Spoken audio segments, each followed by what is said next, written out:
propose des services de table complets en porcelaine de Limoges, designés au motif inspiré du tissu wax.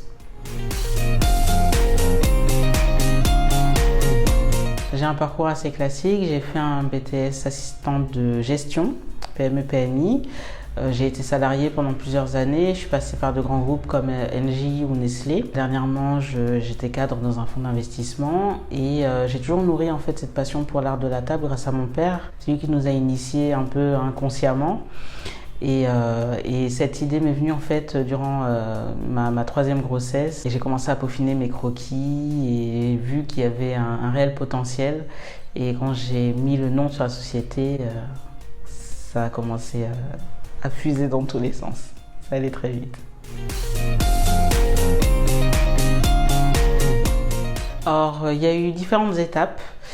Déjà la phase de l'idée, pendant laquelle j'ai mûri le projet pendant plusieurs mois. Je me suis formée, je me suis auto-formée, j'ai suivi plusieurs MOOC, j'ai suivi des masterclass, des masterminds, des formations en digital. Je suis passée en commission pour intégrer une couveuse d'entreprise via un incubateur qui est la BGE Adil. Et ensuite, j'ai commencé à faire grossir un petit peu mon réseau.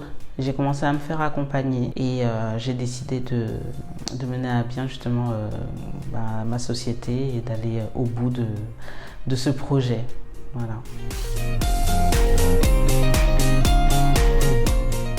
La grosse difficulté que j'ai eue, c'est justement de souffrir de ce syndrome de l'imposteur. Qui est de s'interroger sur sa légitimité pour rentrer dans un marché haut de gamme, pour le coup, parce que moi c'est le marché que je vise, c'est mon cœur de cible. J'ai jamais eu de soucis au préalable avant de monter ce projet, mais c'est un projet qui me tient tellement à cœur que j'ai eu beaucoup de doutes, beaucoup de questionnements. C'est vrai qu'au démarrage, je m'interrogeais beaucoup, bien sûr, est-ce que ça va fonctionner ou pas, est-ce que je vais réussir à me faire une place sur le marché, etc. Mais comme j'aime dire, si tu veux quelque chose, tu vas le chercher, donc à un moment donné, tu te lèves et puis tu vas le chercher, quoi. Ça l'a impacté sur différents niveaux. Moi, j'ai la chance d'avoir un mari qui m'épaule énormément, qui joue son rôle de père bien évidemment, mais qui m'épaule aussi beaucoup dans mon projet, qui peut être amené à faire des devis pour moi, qui peut être amené à contacter les fournisseurs pour moi, à gérer la partie logistique, gérer des livraisons, etc. Et j'ai mon frère aussi qui m'épaule énormément, que je remercie du fond du cœur, parce que c'est un legs de mon père, donc tant ma soeur que mon frère, ça leur a beaucoup parlé, et il m'aide volontiers. Dans mon quotidien familial, j'ai des assiettes de partout maintenant, j'ai 4 garçons, donc c'est un peu dangereux, mais c'est un plaisir parce que mes enfants, j'en fais mes partenaires au final, parce que ils ont conscience que voilà, quand maman elle est là à faire ses colis, il faut pas la déranger, tu peux pas venir dessiner en plein milieu du papier bulle, arrête d'éclater le papier bulle, c'est compliqué. Il y a tous ces petits changements là qu'il faut prendre en compte, mais que mes enfants acceptent volontiers parce que je leur parle énormément et je leur fais comprendre que là c'est important, c'est pour eux. Surtout. Donc voilà, j'essaie vraiment de construire leur patrimoine avec ça et je pense que, surtout pour les plus grands, ils commencent à prendre conscience de l'importance que ça a, en tout cas pour moi.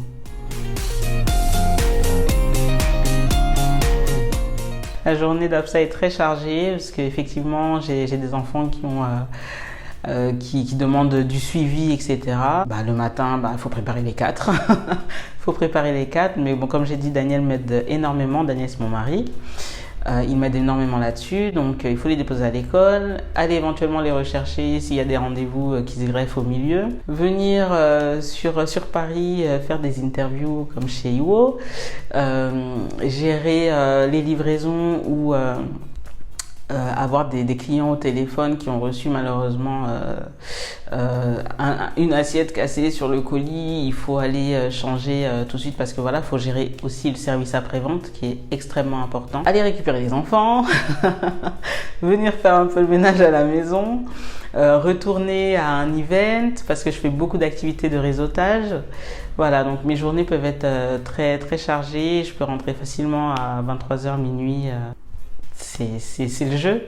C'est le jeu et pour l'instant il est top parce que je rencontre des gens juste extraordinaires depuis que j'ai commencé Et vraiment, j'éprouve beaucoup de gratitude parce que j'ai des retours exclusivement positifs en fait. Vraiment, depuis le démarrage de mon projet. Et je ne regrette pour rien au monde parce que vraiment, les gens répondent présents. Et c'est tout ce qu'on peut souhaiter, je pense, à un entrepreneur qui démarre. C'est que, qu'il trouve preneur simplement à son produit ou service.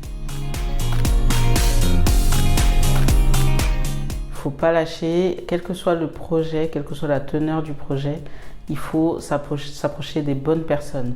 Il y a des gens qui vont nous proposer leurs services, il ne faut pas dire oui à tout. Il faut sonder, il faut essayer de réseauter un maximum parce qu'on ne sait pas qui peut nous ouvrir la porte avec un grand P. Pour moi, c'est vraiment se faire accompagner qui est le plus important et surtout rester focus. Rester focus. Sur son projet, sur ses objectifs. Non pas des rêves. Il faut mettre une deadline à nos rêves pour que ça devienne des objectifs afin de pouvoir les concrétiser plus facilement.